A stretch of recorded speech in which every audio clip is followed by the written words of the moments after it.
Welcome back to the Crypto Clown World channel.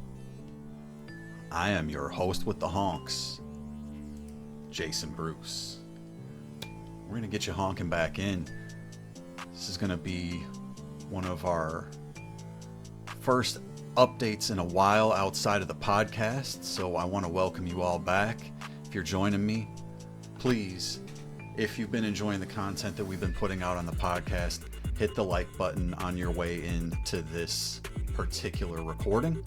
And if you're not subscribed to my channel, if you're new here, make sure that you're hitting the subscribe and the bell for notifications. We're going to bring you updates in a timely manner in the future going forward as we enter the second half, the crucial stretch run of this bull run 2024-2025.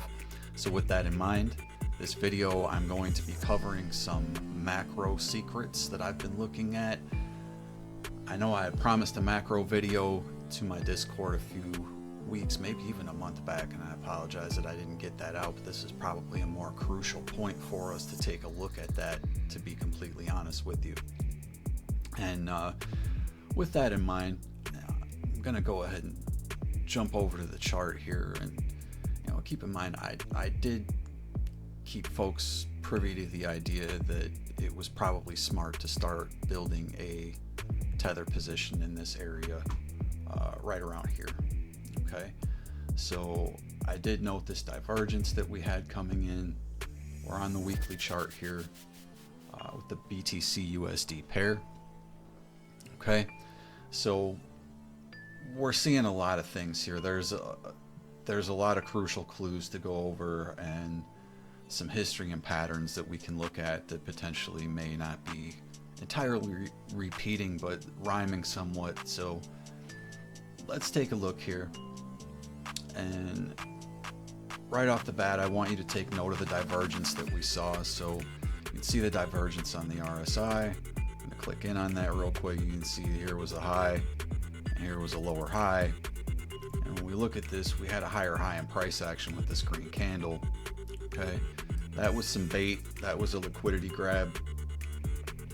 Trapped some longs. And if you were short, congratulations, you would have made a decent profit from 70K area.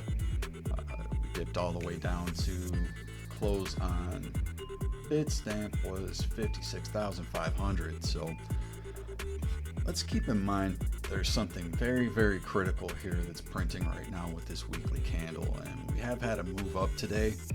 I'll cover a little bit more of what that move is kind of looking like on the smaller time frames tomorrow on the podcast. But for right now, this is kind of what we're going to be concentrating on. It's weekly. I'm going to switch over to a few other larger time frames after this. So let's take a look at some key things. As I said, we're in a very, very critical zone here, and I'm going to outline why this is so critical. Okay, so we've got this long wick. First of all, that's something that we should be keeping an eye on as the price action is flirting with the $63,000 resistance from this previous candle. Okay, we had that sell pressure down to that area, and now we're printing this long wick, right? So it's Friday, liquidity is dropping off. There's a good chance we move sideways through the weekend.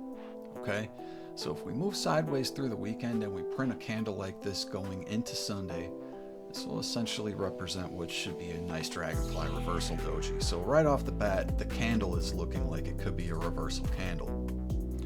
Let's take a look at a couple of reasons why this could be a reversal bounce, not just based on the candle, but based on the price action here as well. So we had this spider line. Wicked right down to that spider line. We also have this purple spider line. Both of these lines are very, very key supports at this point. Okay, so this blue line, this spider line, actually coincides with these lows from the structure that was produced at the top of the previous bull market. Okay, so we had these wicks down. If you connect those out, extrapolate this out, and I knew this was going to be important. Alright, I knew this line was going to be important. I extrapolated this out at the beginning of the bull market, okay, because I knew this would be an important spider line. So here we are, we saw a breakout of this spider line, and you can see it was a volume breakout, right? We're seeing a clear retest of that spider line now. It's such a clear retest that if this holds, really the likely move is up to the top of the pattern at the very least. Okay, and that's going to take you into the $90,000 territory, potentially $92,000, $93,000 area, depending on how quickly that move would happen. Now, if we were to get the type of move where we would see this whole pole sort of play out, if we look at this as like a flag, and this is our pole here,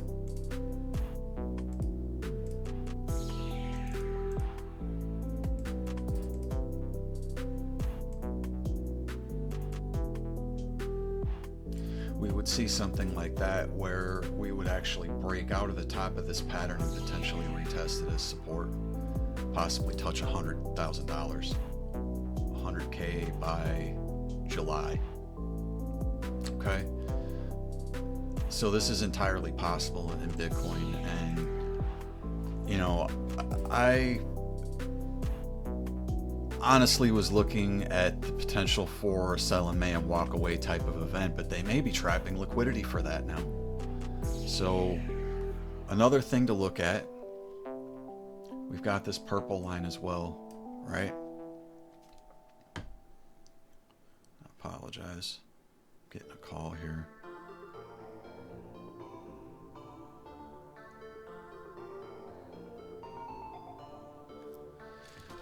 Everybody wants to know what we're doing for dinner. Well, we're eating crypto, all right? With that in mind, this purple spider line, one of the most important lines in Bitcoin right now. This is long-term trend line support turned resistance. This has now potentially flipped back to support, okay? This goes all the way back to the lows in 2015. Briefly broke below that, broke below the 200 weekly moving average when we saw the lows around 15,000 during the Bankman-Fried FTX dump. Since then, we've worked our way up above those critical moving averages, and now this last move brought us back above this line, and we're now testing it as support. So we have two critical spider lines that we're testing as support here in this flag. With the reversal doji printing, that's three areas of confluence that makes this breakout likely. Okay. Another thing we can look at is our RSI. We're retesting this critical level, this green line, this area that we've bumped into multiple times. This is kind of an area that Steve from Crypto Crew University has highlighted. It's just below the breakout level on the RSI, that 70 level. So we did break back below that. We're retesting this critical level right now, which essentially on the RSI is support from this kind of cup structure here. Okay, so those are fantastic signs. We also have what looks to be potential hidden bullish divergence printing. It's definitely printing on the stochastics. Okay. What we want is for this blue line to get back up into this territory here above the red line. At that point, we can likely flip back bullish, especially if the RSI is back in this overbought territory. So those are signs that we can look for further confluence and confirmation of a reversal, as we're still very, very young in the possibility of that on the macro trend. But with this macro trend, it is looking good. And keep in mind, we're following this bars pattern pretty nicely here, a larger bars pattern, which was taken from here. Okay, keep in mind, once again, history doesn't always repeat, but it often rhymes. So we saw this area kind of plateau, more of a move up, a little bit of a plateau, and we may potentially see this move up again here, and that could possibly take us to $90,000 or $100,000. So one more thing I want to look at here.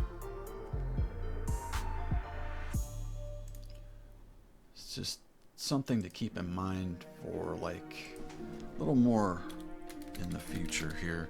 I want to look at the Gaussian channel and where that's kind of curving in at, and you can see that there's confluence with this white line 200 weekly moving average. Okay, don't worry about these lines down here on the indicators. In fact, I'm just gonna zoom in here on the price action. We'll specifically look at this. Okay, and we're well above this area. All right, but this 200 weekly moving average is going to be critical right now. So anything below $35,000 is going to drag us back into lengthy consolidation and likely a longer bear market. So that's the floor right now, along with this area around where the ETF was bought in at, okay, which is essentially around 40K to 48K. So that is also strong support here. We could still see a move down to that area and remain very bullish. There is a point of control there around 43.3 thousand. So I don't see anything radically bearish for BTC going into the weekend. In fact, it's looking pretty bullish with the potential for the weekly close. So with that said, let's look at a few other things here for BTC. Real quick, we'll look at dominance. We did see what looked to be a breakdown of what I thought was a falling wedge. It's a little more of like a descending parallel channel now, and a possible breakout of that could be coming, although this 4 hour is a little bit overbought. Keep in mind we're a little zoomed in here. So as we move out to the daily, we are seeing a pretty bullish print here on the daily for BTC dominance. As we take a look here, Tether dominance actually was rejected at the 200 weekly, so that is a positive sign for the macro for BTC. Let's move out to the macro on the total 3. We're printing a green candle there on the weekly.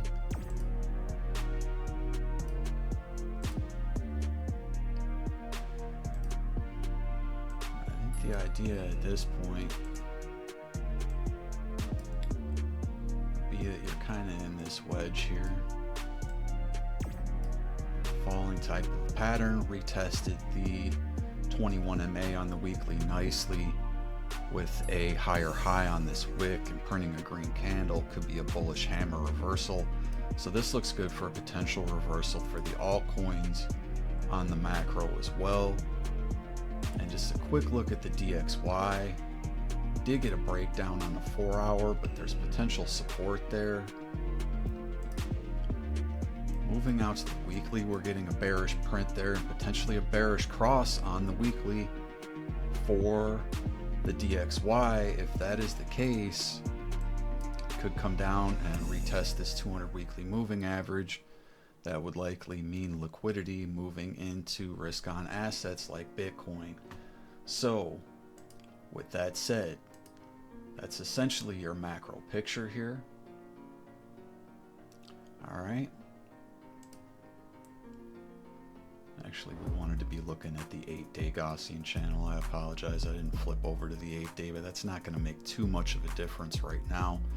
Just keep in mind that's the view we always want to look at with that particular indicator. All right, so I'm going to remove that. We're going to look real quick, just a final picture on the macro. I want to get my Bollinger Bands up so that we can see the support there on the weekly.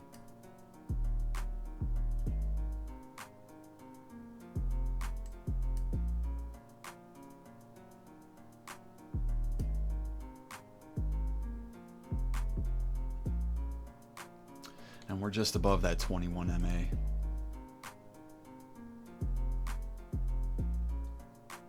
I'll have to change the color on those lines. I don't know why it flipped over to that color.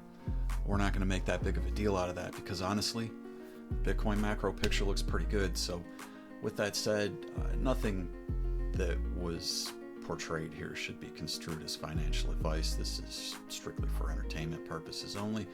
Please get yourself a financial advisor, folks. Do your own due diligence and research before jumping into any coin, investment project, or trade. I am Jason Bruce. This is Crypto Clown World. This has been the Bitcoin and crypto macro picture for the month of May. All right. And just real quick, we'll take a look at the monthly. I did say I was going to look at the monthly, and we're getting a green print on the monthly. If we stay overbought on the Stokes and the RSI manages to flip back into the overbought territory, we're going to have a pretty large run going into the summer. And honestly, it could go larger than this move to 100K. Just real quick, if we want to get really aggressive, could we see something like that? And that goes right up to this measured move that I had here at the 1.618 Fibonacci extension at $171,000. How about that, folks? Love you. I'm out of here. Jason Bruce, Crypto Clown World. Peace out. Have a great one. We'll hit you with some updates soon. Take care. Much love. God bless.